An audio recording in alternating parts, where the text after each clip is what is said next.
हाय दोस्तों, आज हम एक किताब डिस्कस करेंगे, black box thinking by Matthew side.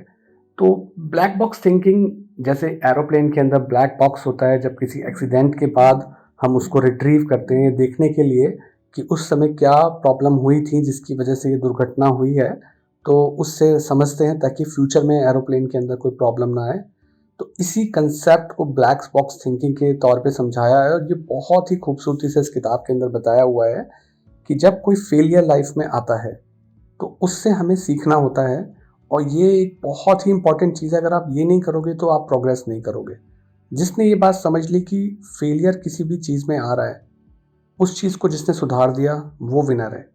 Failure आना एक अपॉर्चुनिटी है, और जो लोग इसके लिए एक प्रोग्रेसिव एटीट्यूड रखेंगे कि एक फेलियर आ गया है तो ये मौका है हमें इससे बाहर निकलने का, सीखने का कि हमने कैसे किया, उस चीज़ को आप दुनिया को सिखा सकते हो, दुनिया के लिए एक सौगात की तरह से। सोसाइटी जो होती है उसके अंदर एक बहुत ही कॉन्ट्राडिक्टरी एटीट्यूड होता है फेलियर को लेके, कि लोग जो हैं अपनी गलतियों को मानते नहीं हैं, वो दूसरों के ऊपर डालते हैं। वो ये चीज़ इसलिए करते हैं क्योंकि हमारी आदत होती है ब्लेम करने की अपनी गलतियों के लिए किसी और को, अपनी गलती छुपाने के लिए। हम एंटिसिपेट तो करते हैं कि हमारे अंदर बहुत क्लैरिटी है, पर हम ये भी जानते हैं कि कोई व्यक्ति फेलियर आने पे कैसे रिएक्ट करेगा, कैसे किसी दूसरे के ऊपर उँगली उठाएगा, कैसे वो अपने ऊपर कोई सिचुएशन नहीं लेगा। हाई प्रेशर सिचुएशन में गलतियाँ होती हैं, पर इसका मतलब ये नहीं है कि आप उस फेलियर को एक्सेप्ट ही ना करो। एक बार आपने इस फेलियर के कंसेप्ट को रीडिफाइन कर लिया कि ये फेलियर नहीं है, ये हमारे प्रोग्रेस की चाबी है, ये हमारी क्रिएटिविटी की चाबी है, ये हमारे अंदर बदलाव की चाबी है। उदाहरण के तौर पे अगर आप किसी प्रोजेक्ट में फेल हो गए, आपकी कोई, आप पेंटर हो, आपकी कोई तस्वीर लोगों ने पसंद नहीं की, तो आप जब नेक्स्ट टाइम बेहतर तस्वीर बनाएंगे तो आप अपनी क्रिएटिविटी को और बेहतर करेंगे। अब आप एक बेहतर पर्सन है, बेहतर आर्टिस्ट हैं। ऐसे ही अगर आपका एक रॉकेट आपने ट्राई किया, वो रॉकेट सही तरीके से नहीं गया, तो नेक्स्ट टाइम जो बनाएंगे वो फुल प्रूफ होगा, वो हर बार जाएगा ऊपर। तो इस प्रकार से इसको समझना बहुत ज़रूरी है। ये ब्लैक बॉक्स थिंकिंग अगर नहीं है तो आप अपनी ज़िंदगी में आगे नहीं बढ़ेंगे, हमेशा दोषारोपण करते रहेंगे।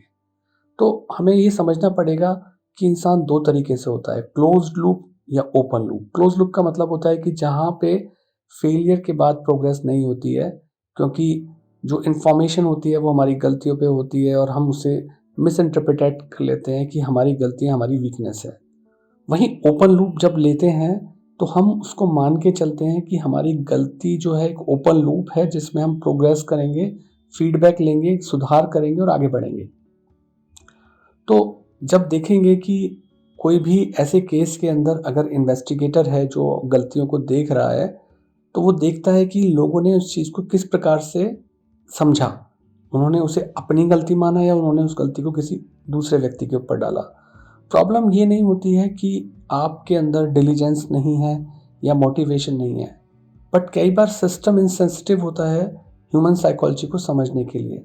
जब लोग जो होते हैं वो गलतियों को इंटेरोगेट नहीं करते, क्यों हुई ये गलती, क्यों हुआ ये फेलियर, क्या कारण था इसके पीछे, क्यों ये हो जाता है बार बार, तो वो समझ ही नहीं पाएंगे। वो वहीं के वहीं अपनी पूरी ज़िंदगी गुजार देंगे। वो ज़िंदगी भर दूसरे के ऊपर एक दोषारोपण करते रहेंगे कि हाँ, मेरे पेरेंट्स ऐसे थे जिनकी वजह से मैं ऐसा नहीं कर पाया, मेरे दोस्त ऐसे थे, मेरी सिचुएशन ऐसी थी। ज़िंदगी भर वो उसी दोषारोपण में आगे नहीं बढ़ पाएंगे। तो ब्लैक बॉक्स थिंकिंग है कि एक सिस्टम बनाना, एक कल्चर बनाना किसी भी ऑर्गेनाइजेशन में, किसी भी व्यक्ति के अंदर, कि जो गलतियों को समझ सके और उनको बजाय डरे उनके साथ इम्प्रूवमेंट कर सके। तो इस इफ़ेक्ट के साथ साथ प्रैक्टिस जो होती है कि हमें लर्निंग को समझना होता है, बेनिफिट्स ऑफ लर्निंग समझने होते हैं कि failure is a learning experience, उससे सीखना होता है।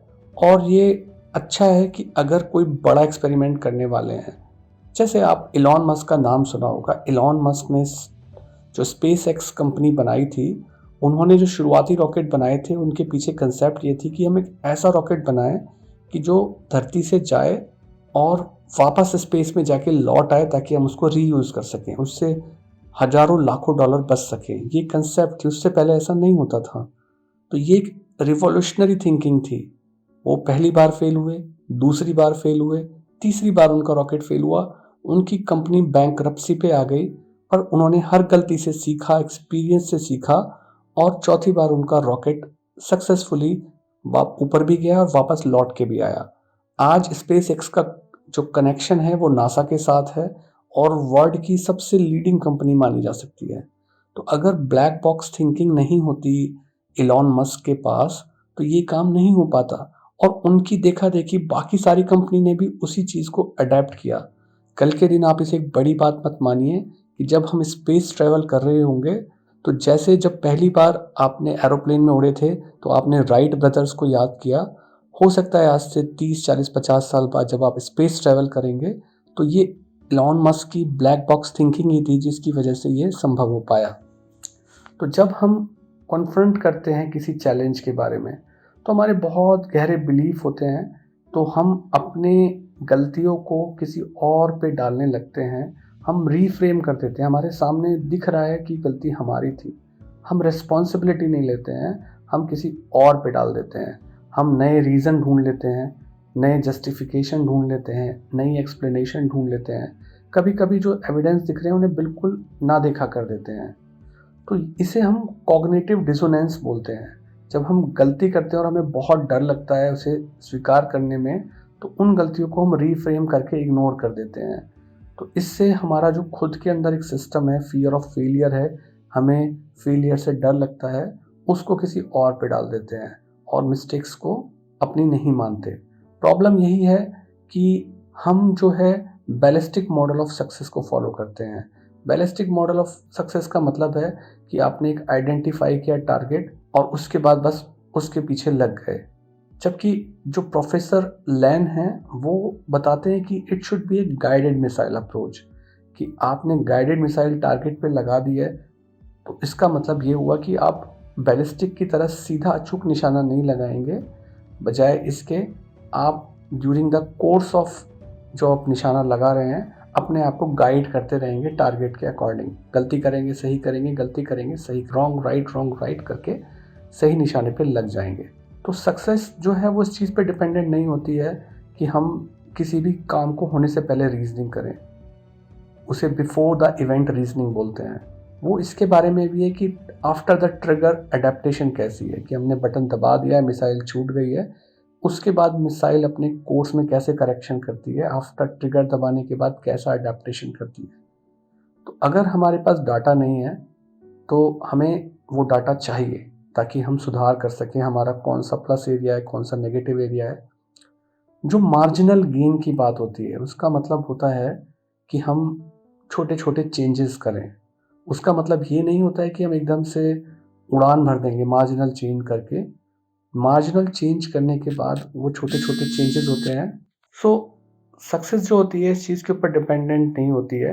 क्रिएटिविटी जो होती है बहुत सारे रेस्पेक्ट में वो एक रिस्पॉन्स होती है कि आपने कोई चीज़ पहले की, वो सही नहीं हुई, उसको आपने करेक्ट किया, फिर दोबारा से गलती हुई, फिर दोबारा ठीक किया, तो उस प्रकार से क्रिएटिविटी बन के आती है।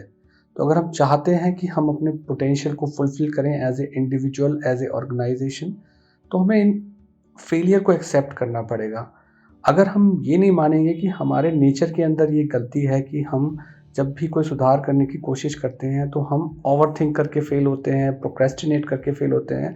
जब तक हम इसकी रिस्पॉन्सिबिलिटी नहीं लेंगे, इसे स्वीकार नहीं करेंगे कि ये गलती है, बजाय हम ये बोलें कि नहीं ये इस वजह से नहीं हो पाया, मुझे घर में बहुत सारे काम करने थे, ऑफिस में बहुत सारे काम थे, तब तक सुधार पॉसिबल नहीं है। तो इसीलिए ब्लैक बॉक्स थिंकिंग जो है वो एक साइंटिफिक प्रोजेक्ट की तरह है, जहाँ पे आप रॉकेट प्रोजेक्शन से पहले अपनी गलतियों को सुधार करके चलते हैं। बट जब एक बार रॉकेट प्रोजेक्ट होता है तो अगर आपसे उसके बाद भी कोई गलती होती है तो उसको कोर्स करेक्ट करके आप दोबारा से रॉकेट बना के और एक स्पेस एक्स की तरह अपना नाम अमर कर लेते हैं। सो आई थिंक कि आपको ये ब्लैक बॉक्स थिंकिंग पसंद आई होगी by Matthew Syed. Please to like and subscribe mind the book.